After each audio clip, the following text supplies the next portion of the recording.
Magandang araw sa lahat. Magandang umaga, no, sa bawat isa. Ngayon is ang araw kung saan sasamba tayong lahat sa Panginoon. No? Pupurihin natin ang kanyang pangalan at itataas natin ang kanyang pangalan. Sa umagang ito, bago tayo maghanda sa kanya-kanyang gawain, no, sa kanya-kanyang ministeryo, sa kanya-kanyang simbahan, hayaan muna natin na mangusap ang Panginoon sa atin, sa kanyang salita. Sa umagang ito, ito yung araw kung saan makinig, ito yung oras kung saan makinig muna tayo, no? Damhin muna natin at angkinin muna natin ang pagpapala ng Panginoon sa pamamagitan ng kanyang salita at sa pamamagitan ng kanyang banal na presensya sa umagang ito. No? Bago ang lahat, manalangin muna tayo. Panginoon, maraming salamat sa iyong pagpapala sa bawat isa at maraming salamat na ikaw, Panginoon, ang aming kasama. Hayaan mo, Panginoon, na ang iyong kalooban lamang ang siyang mangyayari, ang siyang matutupad sa buhay namin. Gamitin mo ang iyong salita sa umagang ito upang kami po ay magkaroon ng panibagong lakas sa aming pagpapatuloy sa paglilingkod sa iyo. Pinupuri ka namin, sinasamba ka namin sa pangalan mo, Panginoong Hesus. Amen. Ayan. Now, ang pag-uusapan natin ngayon ay patungkol sa sinasabi ni Kristo doon sa Lucas chapter 9 verse 23 to 25. Napapanahon kasi almost buong Metro Manila nakakaranas, almost buong Luzon nga, no? Almost, sabihin na natin, panaka sa ibang panig ng ating bansa nakakaranas ng iba't ibang pagsubok. Yung iba nawalan ng bahay, yung iba nawalan ng tirahan, nawalan ng hanap buhay, no? Yung iba nabahaan, at ang masaklap pa, yung iba nawalan talaga ng buhay. Now, sa umagang ito, naway ang salita ng Diyos ang siyang magbibigay sa atin ng kalakasan at panibagong pag-asa, no, sa ating pagpapatuloy sa paglilingkod sa Panginoon. Basahin natin ito.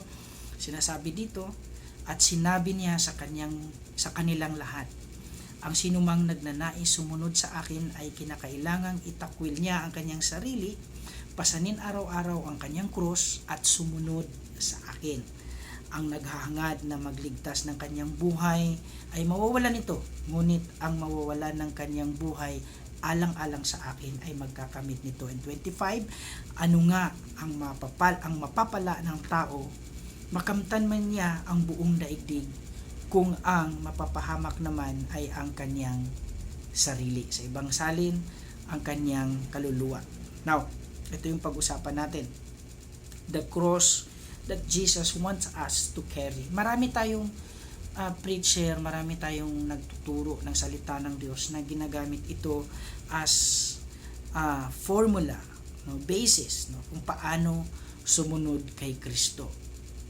That's true. Paano sumunod kay Kristo?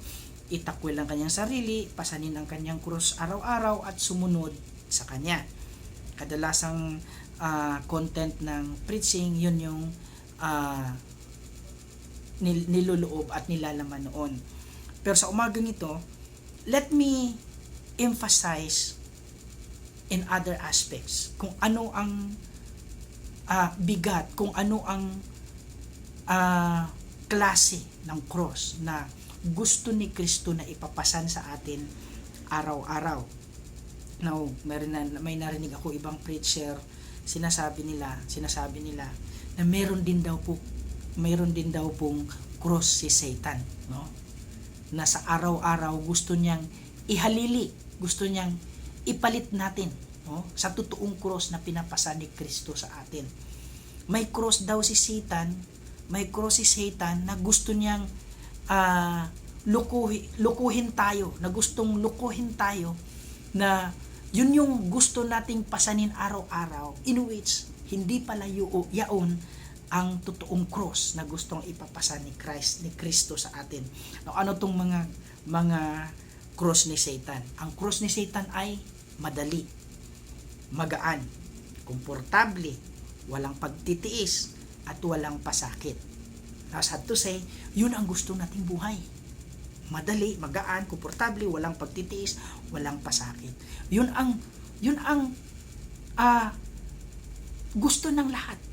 No? Gusto natin, madali ang ating pamumuhay. May pera, may karir, may magandang pangangatawan, may magandang kalusugan. Gusto natin ng ganun. But somehow, hindi tayo aware na baka ginamit yun ni Satan sa buhay natin upang hindi na natin maintindihan at hindi na natin ma-recognize ang totoong cross na gustong ipapasa ni Kristo sa atin. Now, ano ito? Ulitin natin. At sinabi niya sa kanilang lahat, ang sinumang magnanais sumunod sa akin ay kinakailangang itakwil niya ang kanyang sarili, pasanin araw-araw ang kanyang cross at sumunod sa akin. Okay?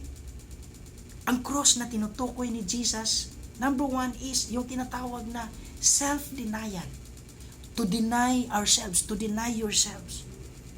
Na maraming bisis na natin yan narinig, pero tingnan natin kung ano ba ang bigat, ano ba ang quality, ang klase ng cross na ito. Okay. Number 1, to deny yourselves is to live a life in Jesus. Okay. Para itakwil mo ang iyong sarili, kailangan mong mamuhay ng kagaya ni Kristo. Take note, hindi po madali ang pamumuhay ni Kristo. Merong pag-uusig, merong persecution, merong pag-uusig, persecution, ano yung madalas ginagamit natin na term sa OBS? Merong mahirap kasi sa Tagalog eh. Merong basta yun na yun. Pag-uusig, persecution, trouble, judgment, no? May paghahatol, no? Hindi po madali ang cross ni Jesus. May pagtitiis doon. Merong pasakit doon. Now, if your life that you live now is ayaw mo ng ganun, ayaw mo ng pagtitiis, ayaw mo ng pasakit, ayaw mo ng pagsubok, ayaw mo ng trouble, then you are not bearing the real cross of Christ. Because ang cross na ipinapapasan ni Kristo sa atin ay ang pagtakwil ng ating sarili at ang pamumuhay natin kagaya niya, kagaya ni Kristo. So if Jesus, kung ang Panginoong Hesus namumuhay ng may pagtitiis, then we need also to undergo pagtitiis. Kung ang pamumuhay ni Kristo ay merong pasakit, then we need also to undergo this pasakit. That's the real cross. Hindi madali, hindi magaan, hindi komportable. To deny yourselves is to live a life in Jesus. Mamuhay sa buhay kagaya ni Kristo. Now, tingnan natin. 24. Ang naghahangad na maligtas ang kanyang buhay ay mawawalan nito. Ngunit ang mawalan ng kanyang buhay alang-alang sa akin ay magkakamit nito. Tuloy natin sa 25 ha. Ano nga ang mapapala ng tao? Kung makamtan man niya ang buong daigdig, kung ang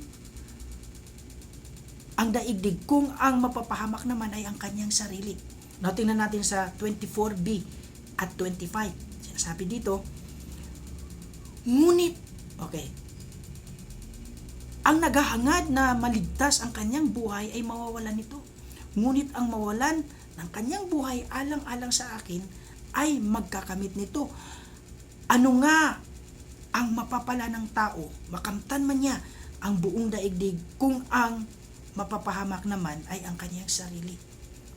Now, to deny ourselves is to live a life in Jesus. Unang-una yun. Hindi yun madali. Hindi yun magaan, hindi yun komportable. Maraming pagtitiis doon at maraming pasakit. To deny yourselves is to live a life in Jesus. Pangalawa, tingnan natin. To deny yourselves, para itakwil mo ang iyong sarili. To deny yourselves is to live a life with Jesus. Malaking kaibahan yun. Isang word lang yun, pero malaking kaibahan yun. To deny yourselves in Jesus. To deny yourselves and live a life in Jesus. Itakwil ang sarili at mamuhay katulad ni Kristo. Pangalawa, itakwil ang sarili at mamuhay kasama si Kristo. Kasama si Jesus. Ibang usapan po yun. Mamuhay kagaya ni Jesus at mamuhay kasama si Jesus. In other words, sa lahat ng ginagawa mo, sa lahat ng mga plano mo, sa lahat ng mga hakbang mo, dapat andoon si Jesus. In all your success, Jesus must be there. In all your troubles, Jesus must be there. In all your circumstances and in all your trials, Jesus must be always there. Dapat andoon si Jesus kasama mo sa pagtatagumpay, sa pagsubok, sa pasakit, sa pagtitiis. Dapat nandun si Jesus. Para itakwil natin ang ating sarili, mamuhay tayo kasama si Jesus. Para itakwil natin ang sarili, mamuhay tayo katulad ni Jesus. Yun ang totoong cross na gusto ng Diyos na pasanin natin araw-araw. Madali lang. It's a contrast. No? Kung ang buhay mo ay, kung ang gusto mo lang sa buhay ay madali, magaan, komportable, walang pagtitiis, walang pasakit, well, mag-ingat ka. Baka yan yung cross ni Satan na pinaparana sa'yo upang hindi mo maunawaan at upang hindi mo matanggap at maintindihan ang totoong cross ni Kristo.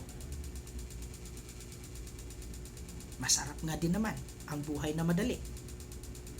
Masarap nga din naman ang buhay na magaan. Masarap din naman ang buhay na komportable, walang pagtitiis at walang pasakit. Lahat yun, masarap yun. Pero lahat ng yon ay hindi magbibigay sa atin ng buhay na walang hanggan. Because ang cross ni Jesus, ang pagsunod ni Jesus, no? Ang cross ni Jesus na gusto niyang ipapasan sa atin ay ang itakwil natin ng ating sarili at mamuhay katulad niya. Ay ang itakwil natin ng ating sarili at mamuhay kasama siya. Huwag mong kalimutan. Huwag nating kalimutan.